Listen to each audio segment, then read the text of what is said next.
Shalom, hello ma'am. Introduce me on behalf on Maria Bangangkiden from level 1 PPNB. Would like to present the result of my assessment with them of the sexual disorders in humans. Shalom, halo Ibu. Perkenalkan, nama saya Maria Bangangkiden dari tingkat 1 PPNB. Saya ingin mempresentasikan hasil tugas saya dengan sistem kelainan seks pada manusia. First slide. Background. Sexual disorders are condition when a person is aroused by imagining or engaging in initial sexual intercourse, is long-lasting, and can even interfere with daily life. Sexual disorders can be a sexual aberration that is a mental illness if the perpetrator harms the physical of others. These disorders can occur in anyone, but it is suffered by more by men than women. The cause are many factors, such as past trauma or sudden physical change, but not infrequently the cause is also unknown. Latar belakang. Gangguan seksual adalah kondisi ketika seseorang terangsang dengan membayangkan atau melakukan hubungan seksual yang tidak biasa, berlangsung lama, bahkan dapat mengganggu kehidupan sehari-hari.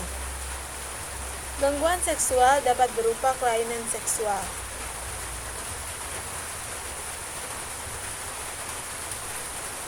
yaitu penyakit jiwa jika pelakuannya merugikan psikis atau orang lain.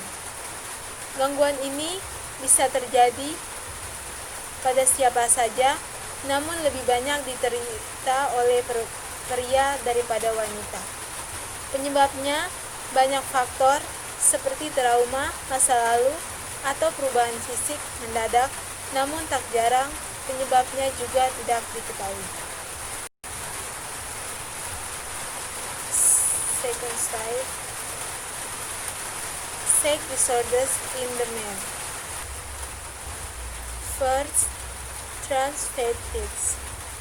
Transvestic victims is the behavior that a person shows by dressing up as his or her gender opposite.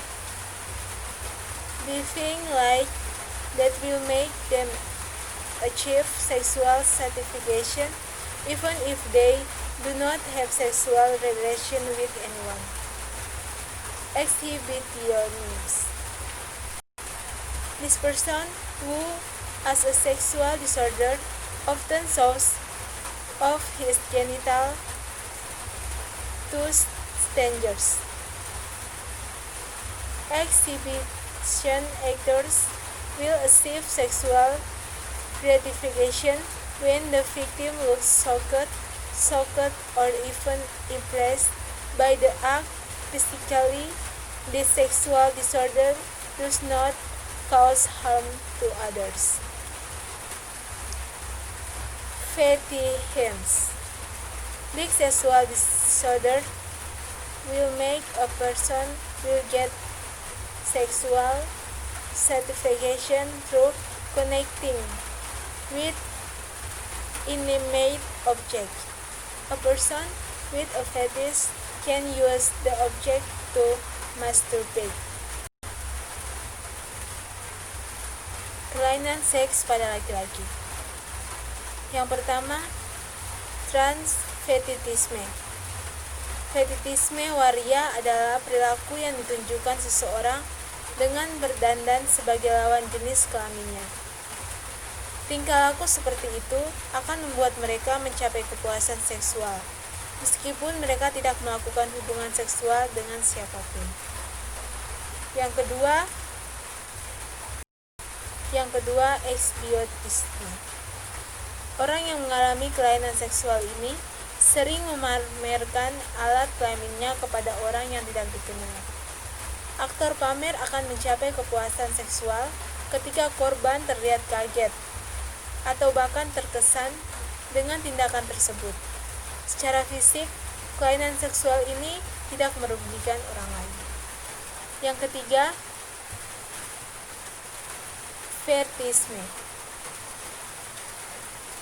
Gangguan seksual ini akan membuat seseorang mendapatkan kepuasan seksual melalui berhubungan dengan benda mati. Seseorang dengan fetis dapat menggunakan objek tersebut untuk melakukan masturbasi.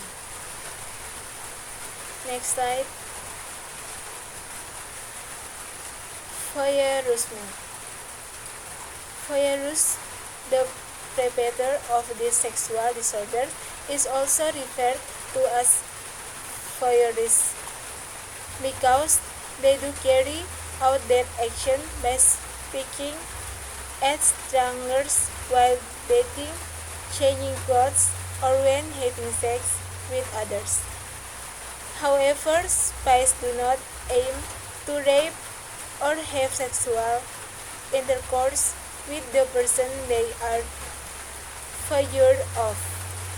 They just want to masturbate and achieve sexual satisfaction by seeing the activities of strangers through the voyeur hole. Voyeurisme. Voyeurisme adalah pelaku kelainan seksual ini disebut juga dengan voyeurisme, sebab mereka memang melakukan aksinya dengan mengintip orang asing saat mandi, berganti pakaian, atau saat berhubungan seks dengan orang lain. Namun, mata-mata tidak bertujuan untuk memperkosa atau melakukan hubungan seksual dengan orang yang mereka intip. Mereka hanya ingin bermasturbasi dan mencapai kepuasan seksual dengan melihat aktivitas orang asing melalui lubang intip. Next slide. Sex disorders in women. Bertholinitis. Bertholinitis is one of the venereal diseases in women that attacks one Bartholin gland at the base of the labia. The Bartholinitis gland itself is a gland that produces lubricates during intercourse. The disease is not contagious during intercourse. Chlamydia. Chlamydia is a bacterial infection that is very difficult to detect in the early stages of its appearance. Symptoms usually only appear after 1-3 weeks of being infected with Chlamydia bacteria, which is characterized by fluid or phase coming out of vagina, pain during intercourse, pain when urinate, as well as abnormal bleeding. Whites. Whites is a white liquid that comes out of the vagina that is common and has a liquid and odorless texture. If the white is sticky texture, foul smelling, and is green, yellow, or gray, you need to be vigilant because this condition become early stage symptom of cervical cancer. Kelainan seks pada wanita. Yang pertama adalah Bartholinitis. Bartholinitis merupakan salah satu penyakit kelamin pada wanita yang menyerang salah satu kelenjar Bartholin di dasar labia. Kelenjar Bartholinitis sendiri merupakan kelenjar yang menghasilkan pelumas saat berhubungan. Penyakit ini tidak menular saat berhubungan badan. Yang kedua adalah Chlamydia. Chlamydia merupakan infeksi bakteria yang sangat sulit dideteksi pada tahap awal. Dari penampilannya, gejala biasanya baru muncul setelah 1-3 minggu terinfeksi bakteri Chlamydia, yang ditandai dengan keluarnya cairan atau fases dari vagina, nyeri saat berhubungan badan, nyeri saat buang air kecil, serta perdarahan yang tidak normal. Yang ketiga adalah keputihan. Keputihan merupakan cairan putih yang biasa keluar dari vagina, serta memiliki tekstur cair dan tidak berbau. Jika keputihan bertekstur tebal, berbau busuk, dan berwarna hijau, kuning, atau abu-abu, Anda perlu waspada. Pasalnya, kondisi ini menjadi gejala stadium awal kanker serviks. Next slide.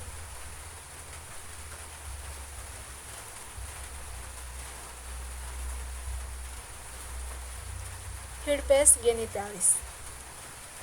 Herpes genitalis is a disease mostly caused by herpes simplex virus type 2.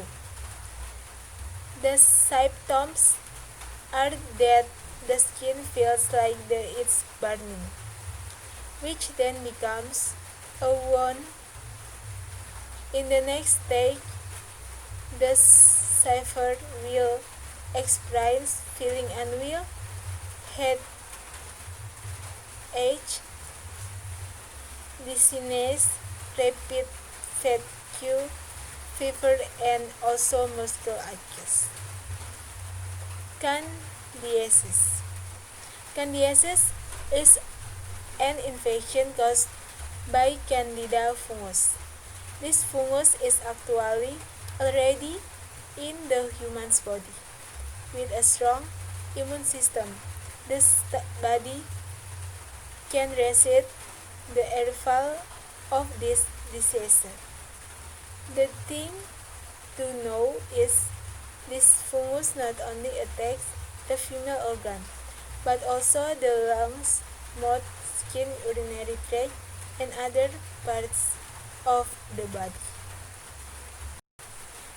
Herpes genitalis merupakan penyakit yang paling banyak disebabkan oleh virus herpes simplex tipe 2. Gejalanya kulit terasa seperti terbakar yang kemudian menjadi luka pada tahap selanjutnya. Penderita akan mengalami rasa tidak enak badan, sakit kepala, pusing, cepat lelah, demam, dan juga nyeri otot. Selanjutnya adalah candidiasis. Adalah infeksi yang disebabkan oleh jamur Candida. Jamur ini sebenarnya sudah ada di tubuh manusia. Dengan daya tubuh yang kuat, tubuh bisa menahan datangnya penyakit ini. Yang perlu diketahui, jamur ini tidak hanya menyerang organ kewanitaan saja, tetapi juga paru-paru, mulut, kulit, seluruh kemih, dan bagian tubuh lainnya.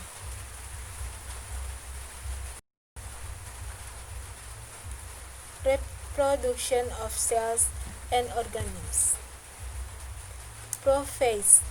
At this stage is most important is that chromatin threads thicken into chromosomes, and chromosomes begin to duplicate into chromosomes. Metaphase. At this stage, chromosomes line it up regularly in the field of the cleavage or equator, so that at this stage chromosomes are easy to observe and learn. And phase. In this phase of chromatics will be attracted by bobine threads leading to the pulse of cell division. Reproduksi sel dan organisme. Yang pertama adalah profase. Pada tahap ini, yang paling penting adalah benang kromatin menebal menjadi kromosom dan kromosom mulai mengadakan diri kromosom. Yang kedua adalah metafase. Pada tahap ini, kromosom berbaris secara teratur di bidang pembelahan ekuator, sehingga tahap ini kromosom mudah untuk diamati dan dipelajari. Yang ketiga adalah anfase. Dalam fase ini, kromatik akan tertarik oleh tiang gelendong pembelahan sel, utas yang mengarah ke metafase. Next slide.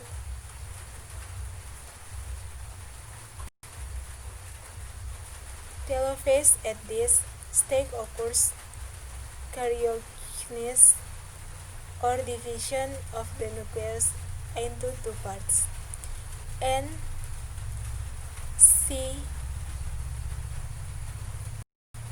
cytokinesis or division of the cytoplasm into two parts. First, meiosis or reduction cleavage is the reproduction of cells through stages of division as in mitosis, but in the process there is reduction in the number of chromosomes. Second, meiosis is divided into two major stages, namely meiosis 1 and meiosis 2. Both meiosis 1 and meiosis 2 are further divided into stages as in mitosis. Telophase. Pada tahap ini terjadi karyokinesis atau pembelahan inti menjadi dua bagian. Dari sitokinesis, pembelahan sitoplasma menjadi dua bagian, yaitu yang pertama meiosis atau reduction cleavage adalah reproduksi sel melalui tahapan pembelahan seperti pada mitosis, namun dalam prosesnya terjadi pengurangan jumlah kromosom.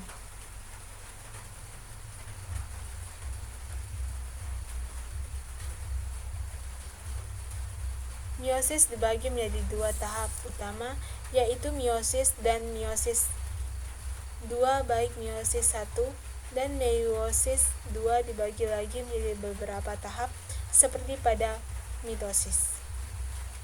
Next slide. Mitosis dan meiosis.